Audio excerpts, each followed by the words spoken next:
예, 이석진 기자 나와 있습니다. 안녕하세요. 네, 안녕하세요. 네. 지난 주말에 외신이 나왔죠. ARM과 퀄컴 소송이 뭐 제목대로 보면 뭐 네. 퀄컴이 이겼다 뭐 이런 식의 얘기 나오는데 네. 일단 뒷 배경부터 간략하게 이게 왜 시작됐는지 말씀을 좀 해주시죠. 네, ARM 같은 경우는 하드웨어를 구성하는 컴퓨터 명령어 라이선스로 돈을 버는 회사거든요. 네. 그런데 퀄컴이 2021년도에 이제 ARM의 명령어를 가지고 CPU 코어를 개발하는 누비아라는 스타트업을 인수를 합니다. 네. 참고로 누비아는 이제 애플 칩을 설계했던 네. 설계자들이 나와서 만든 회사인데, 네. 이제 여기서 논란이 되는 부분이, ARM은 퀄컴이 자기네들한테 인수 과정에서 라이선스 계약의 양도를 허가를 받지 않았다라고 주장을 하거든요. 그런데 이게 ARM 입장에서는 왜 허가를 구하길 원했냐면, 네. 재계약을 통해서 저작권료라고 하죠. 로열티 요율을 올리기 위해서 재계약을 하고 싶어 했는데, 그냥 동의 없이 양도를 받아버리면 누비아랑 계약한 기존의 조건에 기반해서 퀄컴이 제품을 개발을 할 수 있기 때문에 ARM 입장에서는 굉장히 좀 손해를 보는 느낌이 강했다. 그래서 소송을 했다라고 보여지고요. 그러니까 이게 정리하면 ARM은 뭐 두 가지 사업 모델을 가지고 있는 걸로 좀 많이 알려져 있잖아요. 네네. 라이선스와 그 라이선스를 기반으로 한 칩을 만들면 로열티를 이제 두 가지를 네네. 받게 되는데, 지금 퀄컴이 누비아를 인수했고 네. 두 개 라이선스에서 돈이 나오던 게 하나로 합쳐지니까 네. 그거는 유예하지 않고 누비아가 했던 라이선스 똑같이 돈 내라고 해서 지금 소송했다는 거죠? 그렇죠. 제가 좀 어렵게 말했는데. 네, 어쨌든 이제 보통 뭐 반도체 업계에서 M&A를 많이 하다 보면 발생할 수 있는 이슈라고도 볼 수 있는데, 네. 지금 일단 주말에 나왔던 그 결과는 어떻게 됐습니까? 주말에 나왔던 결과는 일단은 델라웨어주 연방 법원이 네. 무효 처리를 했거든요. 네. 암이 먼저 제기한 소송이기 때문에 무효 처리는 곧 퀄컴의 승소라고 보여질 수 있는데, 네. 일단은 무효 처리를 한 이유가 네. 세 가지 재판 결과에 기인을 합니다. 네. 세 가지 질문을 했는데, 네. 이제 첫 번째가 누비아가 네. 암과의 라이선스 계약을 위반했는지에 대해서 네. 누비아 측에게 물은 거고요.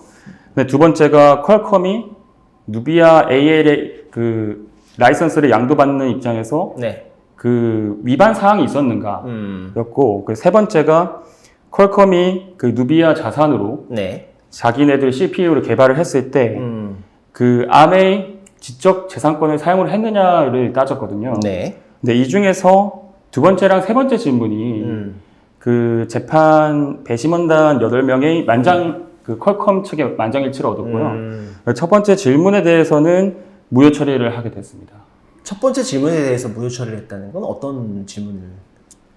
그러니까 누비아가 인수 과정에서 네. 암과의 라이선스 계약을 위반했는지에 대한 질문이었잖아요. 네. 그런데 위반하지 않았다는 건가요? 위반을 했다라고 만장일치가 나와야 ARM 측에 손을 들어주는 건데, 네. 근데 누비아가 암과의 계약을 위반한 사항이 없다라고 주장을 하는 게, 그러니까 누비아가 결국에는 지금 퀄컴이 인수를 했잖아요. 네. 그래서 누비아가 사실은 지금 퀄컴이라고 봐도 이제 무방한데, 네네. 지금 배심원단이 결론을 내린 거는 퀄컴이 누비아를 돈 주고 인수했을 거 아닙니까? 그렇죠. 그 가치를 주고 인수했기 때문에 회사의 모든 라이선스나 이런 것까지 자산까지 다 가져갔으니까 네네. 그걸 위반한 라이선스에 대한 계약도 유효하다. 그렇죠. 존속되니까. 네네. 우리가 뭐 예를 들면 기업 인수하더라도 부채까지 전부 인수하는 거잖아요. 그렇죠. 그래서 요 라이선스 계약의 유효도 계속해서 이어진다. 이렇게 판단한 거라고 봐도 됩니까? 맞습니다. 그리고 퀄컴이 자기네들이 누비아 자산을 인수한 게, 네. 그 중에서 특히 암의 지적 재산권이 총 자산에서 차지하는 네. 비중이 네. 1%밖에 안 된다. 네. 예를 들어서 CPU 코어 안에는 다양한 명령어들이 존재하잖아요. 그렇죠. 그 중에서 암의 자산이, 지적 재산권이 1%밖에 포함되지 않는다라고 말을 했거든요. 예. 그리고 결론적으로 1% 때문에 건지가 잡힐 수 있지만, 네. 이제 퀄컴이 누비아 자산으로 스냅드래곤 X라는 예. AI PC용 CPU를 만들었거든요. 네, 네. 그 완제품에는 결국에는 초기에 포함됐던 암의 명령어가 일절 없다라고 이제 최후 변론을 했고 이제 네. 그게 배심원단들에게 먹혀들었습니다. 아, 그렇군요. 근데 이게 좀, 뭐라 그럴까요? 퀄컴이 다양한 스냅드래곤 AP를 가지고 있잖아요. 네네. 그 중에서도 그냥 기존 스냅드래곤이 아니고 스마트폰이나 태블릿이 아니고 지금 PC용으로 판매된 네. 흔히 뭐 업계에서는 암도우라고 그렇죠. 부르는 거기에 들어간 스냅드래곤 X 네. 제품만 대상으로 지금 문제를 제기한 거죠, ARM은? 그렇죠. 그 스냅드래곤 X가 가장 문제됐던 대상이었고 네. 그 다음에 누비아 자산으로 다른 코어도 만들었거든요. 네. 뭐 예를 들어서 자동차용이라든지 그리고 뭐, 고성능 서버용이라든지 예. 그게 어쨌든 총 용도별로 따졌을 때 4가지 코어가 되는데 네. 이제 퀄컴이 그 4가지 코어를 개발을 하는 과정에서 ARM한테 로열티 제한을 하긴 했습니다. 왜냐하면 결국에는 ARM 자산을 사용해야 되는 거기 때문에 로열티인가요? 아니면 라이선스 제한인가요? 이제 그 코어로 제품을 만들려고 하기 때문에 그럼 라이선스- 로열티입니다. 아, 로열티인가요? 네네. 로열티를 먼저 네. ARM 측에 제시를 했는데 네. 이제 암 같은 경우는 그 동종업계한테 네. 요구하는 로열티 인상률을 적용하기 원했거든요. 예. 그 예를 들어서 퀄컴이 기존에는 그 퀄컴이 라이선스 계약도 있고 로열티 계약도 있는데 네. 이제 특히 통신 칩 같은 경우는 예. ARM의 그 명령어뿐만 아니라 그 이상의 기성 뭐 CPU 코어라든지 기성 반도체 제품을 포함을 하기 때문에 네. 여기서는 그 통신 칩 같은 경우는 로열티를 받거든요. 네네. 근데 이제 그 수준이 한 1.1% 정도가 되는데 네. 근데 여기서 ARM 한 3, 4배 증가시키길 원했단 말이에요. 아, 예.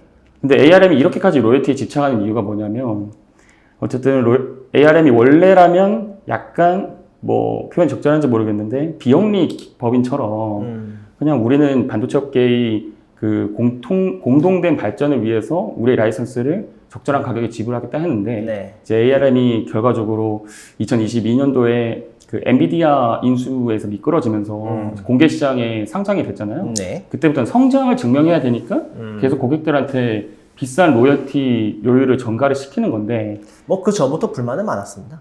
네. 그렇죠. 네. 근데 어쨌든 결론적으로 그 자기네들이 원하는 로열티 요금을 퀄컴이 제시를 하지 않아서 이제 여기서 그 ARM 칩은 뭐 소위 말해서 삔또가 상한 거죠. 네. 그래서 반대급으로 리스크5나 네. 뭐 이런 아키텍처들이 부각을 하고 있는 것처럼 보이는데, 자, 그러면 아직 소송이 완전히 끝난 건 아니죠? 뭐 ARM 쪽에 뭐 항소를 하거나 연장된 또 추가 소송이 있을 것도 같은데, 네, 전망은 맞습니다. 어떻습니까? 일단 그 ARM 측은 바로 그 항소를 하겠다라고 입장을 표명을 했고 그렇군요, 역시. 네. 앞으로 어떻게 진행될지는 모르겠는데 네. 일단은 계속 ARM 측이 주장을 하는 게 퀄컴이 라이선스 비용을 절감하기 위해서 그냥 누비아와의 계약을 가져갔다. 그러니까 소위 말하는 이제 불법이라는 거죠, 이거 자체가. 뭐 그렇게 볼 수도 있죠. 네, 네. 이 주장을 계속 밀고 가지 않을까 그렇게 생각을 합니다.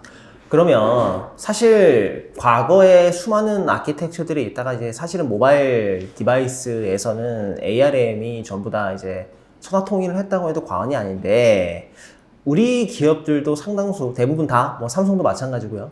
ARM 아키텍처를 쓰고 있거든요. 이 소송이 우리 기업들한테 끼치는 영향이나 혹은 네. 우리 기업들 산업에 끼치는 영향이 좀 있습니까? 저는 있을 수 있다라고 생각이 드는 게 어떤 것들이 좀 있을까요? 일단은 1차원적으로는 영향이 없거든요. 네. 왜냐하면 대표적으로 삼성전자가 네. 자체 모바일 프로세서 네. AP 엑시노스라는 제품에 네. ARM의 코어텍스라는 CPU 코어를 사용합니다. 예, 아키텍처를 쓰죠. 그렇죠. 예. 명령어가 아니라 코어를 사용하는 거기 때문에 네. 그 훨씬 더 많은 저작권료를 내거든요. 그 로열티를 내는데 네. 이제 퀄컴 같은 경우는 명령어만 쓰기 때문에 네. 애초에 삼성전자보다 그 로열티 요율이 훨씬 낮습니다. 뭐 쉽게 말하면 더 적게 쓰고 많이 쓰고의 차이인데 네. 근데 만약에 ARM이 퀄컴 상대로 승소를 하게 돼서 로열티 요금을 올리게 될 시 이제 자연스럽게 그 삼성전자의 코어 저작권료도 올릴 수밖에 없는 거거든요. 남들도 올랐으니까 너도 올리겠다. 그렇죠. 뭐 이게 이런 쉽게 말해서 그거죠. 그 레거시 디램의 재고가 많이 쌓여서 네. 고성능 이제 HBM 같은 가격도 내릴 명분을 주듯이 이게 사실상은 독립적인 제품이지만 네. 같은 시장 안에서의 그 영향력을 고려했을 때 네. 충분히 삼성전자에도 영향을 미칠 수 있다라고 네, 일각에서 분석이 있습니다. 많이 팔지도 못하는데 그렇죠. 뭐 라이선스 비용까지 높아지게 되면 네. 삼성 입장에서는 뭐 약간 좀 고래 싸움에 네. 좀 새우등 터질 수 있는 그런 상황이 될 수도 있을 것 같긴 그렇죠. 하네요. 알겠습니다. 앞으로도 요거는 뭐 특허나 뭐 라이선스 소송 관련된 거는 좀 길게 이어지니까 중간에 의미 있는 뉴스가 나오면 다시 전달 좀 부탁드리겠습니다. 네, 알겠습니다. 예, 잠깐만 쉬다가 오겠습니다. 감사합니다.